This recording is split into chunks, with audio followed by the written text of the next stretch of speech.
Industry हमारी किस में आती है? गारमेंट इंडस्ट्री आती है हमारी, ठीक है। टेक्सटाइल इंडस्ट्री के बाद जब कपड़ा बाहर निकलता है, ठीक है, तो क्या होता है? वो गारमेंट इंडस्ट्री के अंदर आता है, जिसमें कि बायर्स होते हैं। पहला होता है जो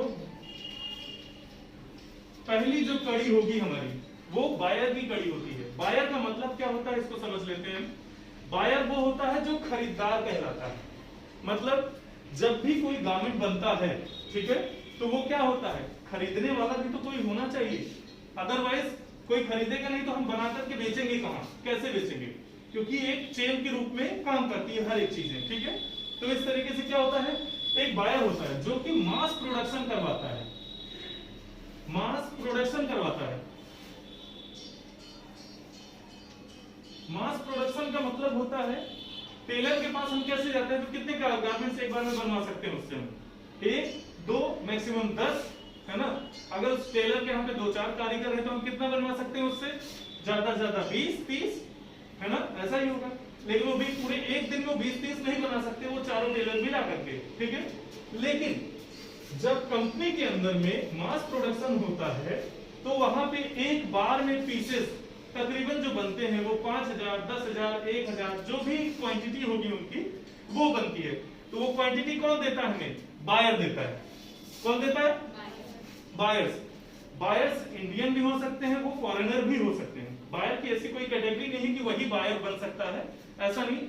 बायर आप भी बन सकते हैं अगर आपके पास इतना अमाउंट है कि आप जाकर के कंपनी में बनवा सकते हैं। कंडीशन सप्लाई होंगी, बायर जो भी काम करवाएगा, ठीक है, वो कई सारे कलर्स में बनवाएगा, ठीक है। सिंगल कलर भी हो सकता है, कई सारे कलर्स में भी बन सकता है, ठीक।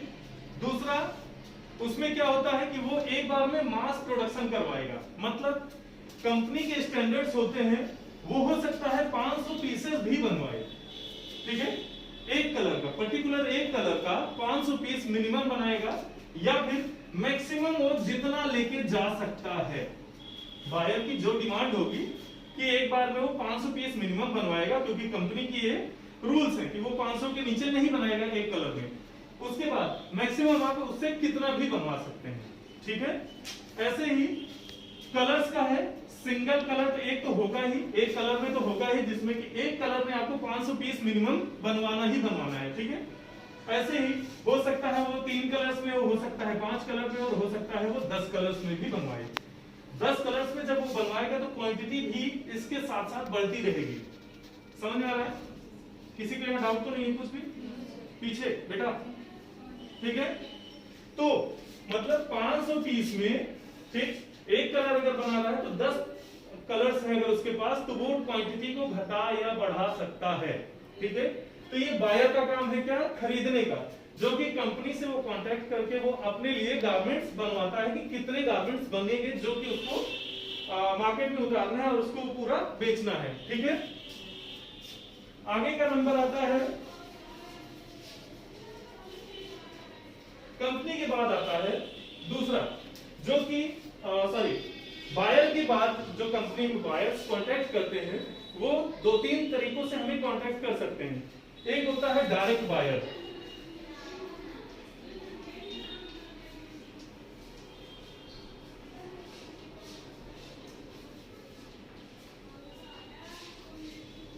पहला होता है डायरेक्ट बायर। डायरेक्ट बायर का क्या मतलब होता है कि कोई एक ऐसा बायर जो डायरेक्टली कंपनी से आकर के बातचीत किया, ठीक है, और उसने डायरेक्ट ही कंपनी से बात करके अपने गारमेंट्स अपने लिए बनवा लिए, ठीक है।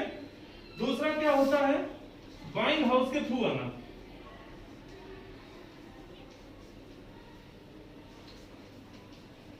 बाइंग हाउस के थ्रू, ये बाइंग हाउस क्या होता है? बाइंग हाउस का मतलब आप समझते हैं क्या होता है? बाइंग का मतलब क्या होता है? बाई करना मतलब खरीदना। तो बाइंग हाउस का मतलब कोई ऐसा जगह या ऐसी कोई पर्टिकुलर शॉप होगी या कोई ऐसा पर्टिकुलर एक व्यवसाय है जहां पे लोग क्या करते हैं, कपड़े पहले खरीदते हैं, उसके बाद वो बेचते हैं, ठीक है। मतलब एक तरीके से कौन हो गए? ये मीडिएटर हो गए। किसके किसके? कंपनी और बायर के बीच में, ठीक है। कंपनी और बायर के बीच का जो मीडिएटर होता है वो होता है बाइंग हाउस। ठीक, यहाँ पे उनके एजेंट्स होते हैं जो कि कंपनी से पहले ये बाइंग हाउस वाले बात करते हैं और बाइंग हाउस वाले सीधा बात करते हैं बायर से। ठीक है, ऐसा नहीं होता है कि बायर डायरेक्टली आके कंपनी से बात कर सकता है, ऐसा नहीं होता है। इस सिनेरियो में ऐसा नहीं होगा अगर बीच में बाइंग हाउस है तो। ठीक है, लेकिन अगर बाइंग हाउस नहीं है तब क्या होता है कि डायरेक्ट ही बायर कंपनी से आकर के बात करता है और अपने गारमेंट्स बनवाता है। तो ये दोनों तरीके हैं, एक डायरेक्ट बायर्स आता है और एक बाइंग हाउस के थ्रू आता है।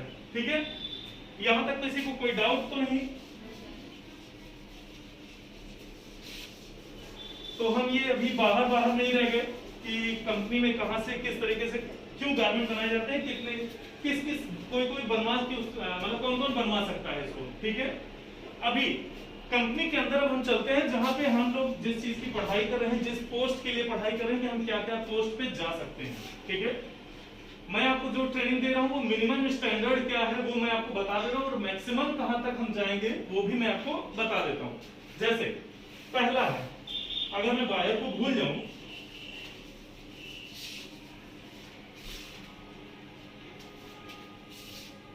मिनिमम से मैं मैक्सिमम की तरफ जाऊंगा।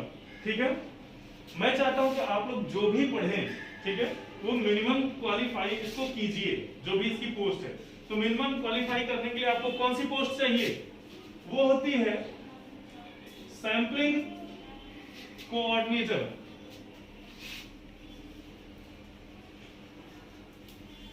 सैंपलिंग कोऑर्डिनेटर लिख लीजिए इसे।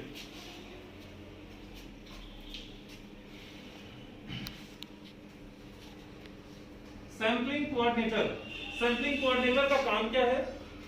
जब बायर्स आते हैं बाइंग हाउस में या कंपनी में, ठीक है, दोनों जगहों में जब भी आएंगे तो उनको सैंपल तो चाहिए होगा ना। पहले सैंपल का मतलब कितने लोग जानते हैं? बताइए क्या होता है? नमूना। थोड़ा तेज बोलिए ताकि मुझे नमूना तैयार करना। तो जैसे कोई भी एक स्टाइल है, मान लीजिए कोई भी एक स्टाइल है, उसका नाम है AWB 123। ठीक है, AWB 123 ये स्टाइल नंबर है मान लेते हैं। अच्छा, स्टाइल नंबर ही क्यों हम कहते हैं इसे? क्योंकि अगर कंपनी में एक साथ 10 गारमेंट बनेंगे, ठीक है, 10 गारमेंट अगर बनते हैं कंपनी में और अगर 10 में हमने नाम अगर अलग अलग नहीं दिया है तो हम पहचानेंगे कैसे कि कौन सा गारमेंट के बारे में बायर हमसे पूछना चाहता है? क्योंकि एक बायर हो सकता है एक टाइम पे एक ही स्टाइल दे रन करने के लिए और हो सकता है कि एक टाइम पे वो 2 या 3 स्टाइल रन करने के लिए दे सकता है और हो सकता है कि वो 10 से ज्यादा भी दे दे एक टाइम पे कई सारे स्टाइल्स रन करने के लिए। तो हम पहचानेंगे कैसे? तो उनका पर्टिकुलर सबका एक नाम डिसाइड किया जाता है जो कि बायर हमें देता है कि हम इस नाम से इस गारमेंट को जानते हैं। ठीक है, तो सैंपलिंग कोऑर्डिनेटर क्या करेगा? जो भी स्टाइल नंबर हमारे पास आया है, ठीक है, बायर हमें उस टाइम पे क्या देगा? एक देखता है टेक पैक, ये लिख लीजिए tech pack, TECHPACK, tech pack. Tech pack का फुल फॉर्म अगर हम आपको बताएं तो टेक्निकल पैकेज।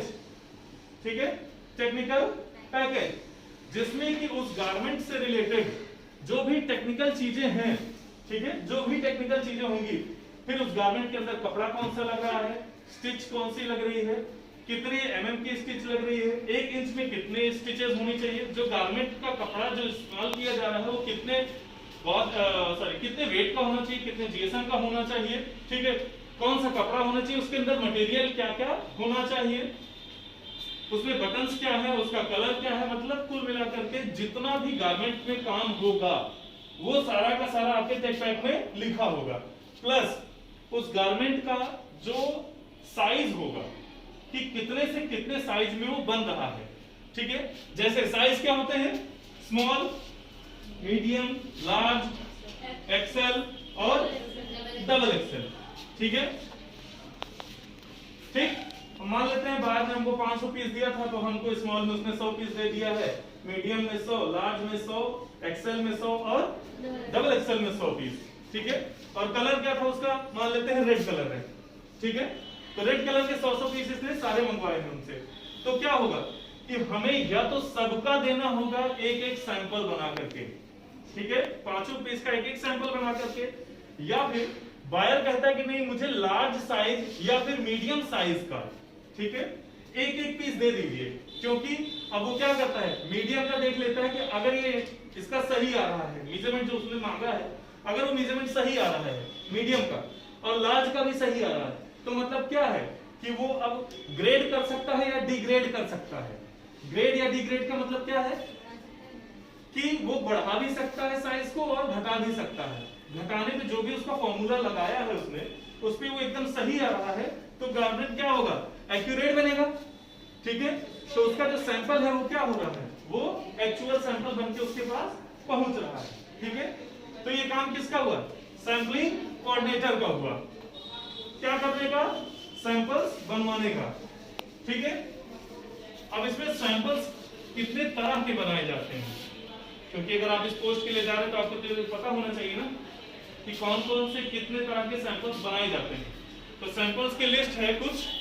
पहला प्रोटो सैंपल जाता है,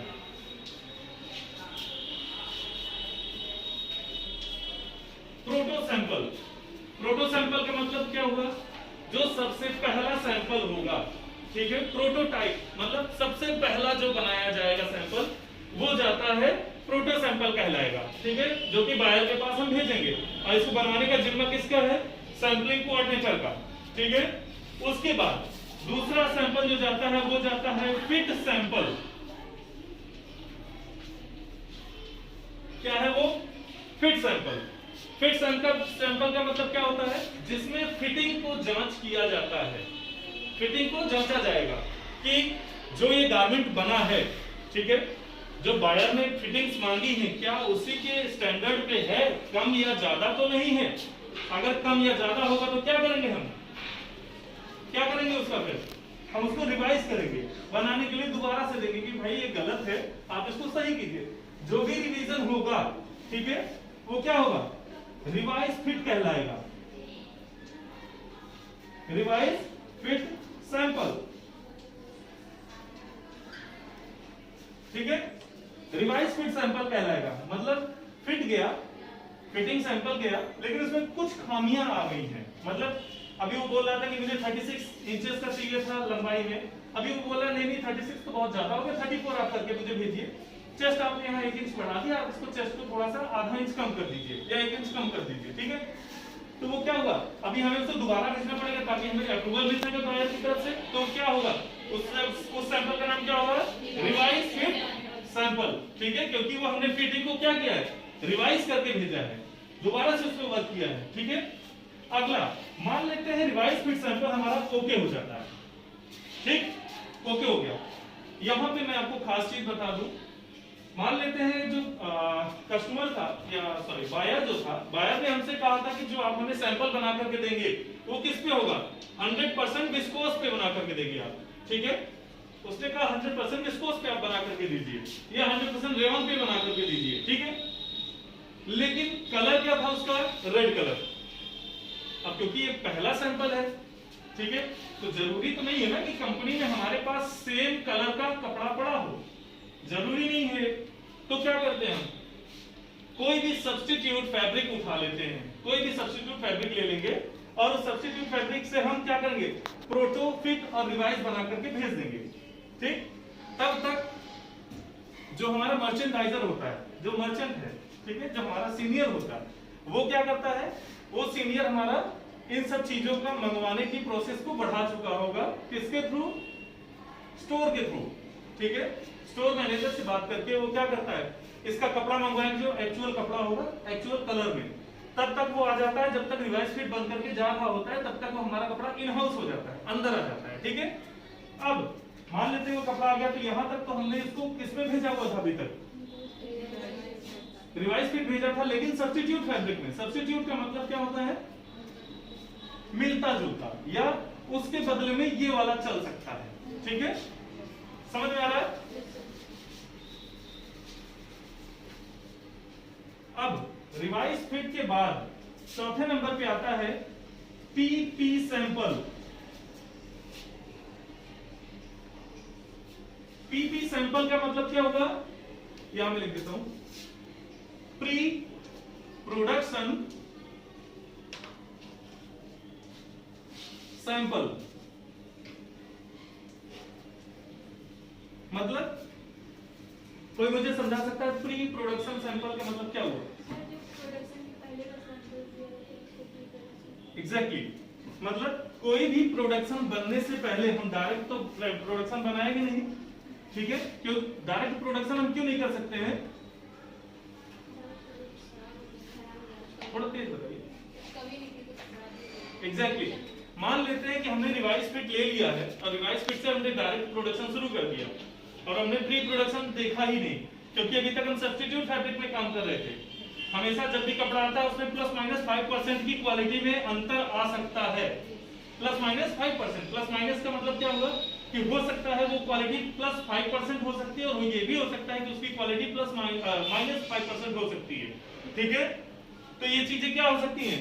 तो ब्लेंडर हो सकता है, मतलब बहुत भयानक रिजल्ट आ सकता है अगर आपने इसका प्रोडक्शन बना लिया तो हम क्या करते हैं, पीपी सैंपल में जो भी एग्जैक्ट चीजें हमारे प्रोडक्शन में लगना होगा, फिर वो चाहे फैब्रिक हो, चाहे धागा हो, चाहे उसका बटन हो, चाहे पॉलीबैग हो या कार्टून हो या जो भी चीजें, ऑल एंड एवरीथिंग, ठीक है, जो भी उसमें लग रहा है, हम उसको क्या करते हैं, पीपी सैंपल में लगा करके हम भेजते हैं बायर के पास अप्रूवल लेने के लिए, ठीक है?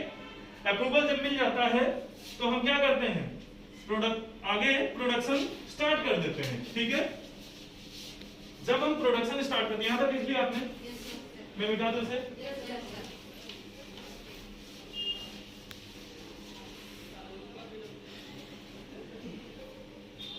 हमने प्री प्रोडक्शन बना लिया है, पीपी सैंपल बना लिया है, ठीक है?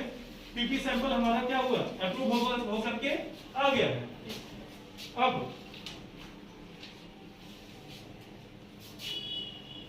आगे नंबर आता है किसका, टीओपी सैंपल्स का। किसका आता है, टीओपी, इसको कैपिटल लेटर में लिखेंगे सभी आप, टीओपी को, ठीक है? टीओपी सैंपल, टीओपी सैंपल का क्या मतलब हुआ, टीओपी का मतलब हुआ टॉप ऑफ प्रोडक्शन। क्या हुआ, टॉप ऑफ प्रोडक्शन। अब कोई मुझे बताएगा टॉप ऑफ प्रोडक्शन का मतलब है क्या? टॉप का मतलब क्या हुआ, सबसे ऊपर या पहला माना जा सकता है जिसे। ऑफ प्रोडक्शन का मतलब क्या हुआ कि प्रोडक्शन की जो पहली लॉट गई है, लॉट इन द सेंस कि एक बार में हम 1000 कपड़ा तो दे नहीं देंगे सिलने के लिए, तो हम उसको बंडल्स में बांटेंगे पहले, कि हम पहले भाई 150 पीस बनवाएंगे या 200 पीस बनवाएंगे या 300 पीस बनवाएंगे, ठीक? तो हमने क्या किया, 150-200 पीस हमने इकट्ठा लाइन में चला दिया, ठीक है, प्रोडक्शन करने के लिए। उसमें से क्या करेंगे हम, जो बायर्स हमसे मांगा है, बायर ने हमसे मान लीजिए मांगा है कि आप जो भी टीओपी सैंपल देंगे हमें अप्रूवल के लिए, स्मॉल, मीडियम, लार्ज, एक्सेल और डबल एक्सेल का, इन सब में से स्मॉल का मुझे 2 पीस चाहिए, मीडियम का मुझे 4 चाहिए, लार्ज का 3 पीस चाहिए, एक्सेल का मुझे 4 पीस चाहिए और डबल एक्सेल का 5 पीस चाहिए। उसने ये मांग लिया है, तो हम क्या करेंगे, टॉप ऑफ प्रोडक्शन में से, मतलब जो टीओपी सैंपल्स जाएंगे, जो पहली प्रोडक्शन हुई है उस प्रोडक्शन में से हम ये स्मॉल के 2 पीस, मीडियम के 4 पीस, लार्ज के 3, एक्सेल के 4 और डबल एक्सेल के 5 पीस को हम निकालेंगे और ये सारा सैंपल हम फिनिश करके बायर को पहले भेज देंगे, ठीक है? अभी जब ये बायर के पास जाता है तो बायर को वहां दिखता है, क्योंकि हमने पीपी सैंपल अप्रूव करा दिया है उससे। पीपी का मतलब क्या होगा कि प्री प्रोडक्शन सैंपल प्रोडक्शन बनने के पहले का सैंपल था और अभी जो जा रहा है वो प्रोडक्शन की पहली लॉट की सैंपलिंग जा रही है उसकी, ठीक है? तो वो क्या हुआ, वो क्या करता है, यहां से अप्रूवल देता है और हमारा ये फुल फ्लेज पे प्रोडक्शन स्टार्ट हो जाएगा, ठीक है?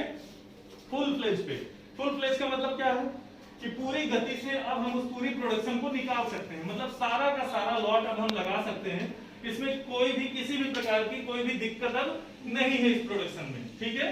तो ये क्या चीज है, टीओपी, टॉप ऑफ प्रोडक्शन, मतलब प्रोडक्शन की जो पहली लॉट थी वो हमारा क्लियर हो गया है, अब हमारी प्रोडक्शन पूरी तरह से रन की जा सकती है। ये सारा काम कौन कराता है, सैंपलिंग कोऑर्डिनेटर। तो आपको लगता है आप सैंपलिंग कोऑर्डिनेटर बन सकते हैं? हाँ या ना? बन सकते हैं? बन सकते हैं? गुड।